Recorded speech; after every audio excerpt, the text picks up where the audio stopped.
Ang intense ng mga kaganapan ngayon sa abot kamay na pangarap sapagkat aaminin na nga ni Dax kila Annalyn at Lynette ang lahat ng nalalaman niya.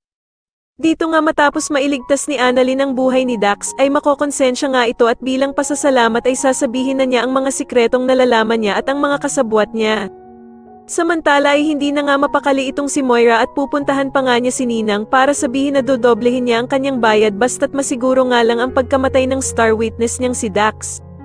Dito nga ay magkakaharap na sila Dax at ang hitman ni Ninang kaya naman ay gagawin niyang panangga si Annalyn at kakalad ka rin niya nga ito palayo.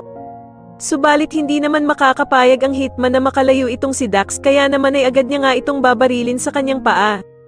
Habang nagsasalita naman ang hitman ay agad na makakaisip ng paraan si Dax at mahahawakan nga niya sa leeg ang hitman kaya naman ay mabibitawan nito ang kanyang baril na mapupunta naman kay Annalyn.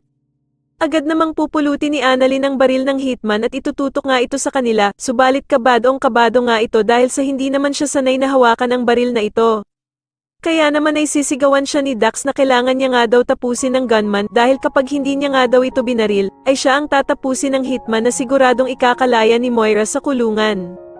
Sa kabilang banda naman ay galit na susugudan nila Aling Susan at Josa sa kulungan itong si Moira, upang kamprontahin ito dahil sa ginawa niya ngang pag-utos sa hitman na patayin si Dax kasama ang mag-inang Annalyn at Lynette. Sobrang ikakagulat naman ni Moira ang gagawing pagsampal ng napakalakas sa kanya ni Aling Susan at magmamang-maangan pa nga ito sa kanyang ginawang pag-utos sa hitman.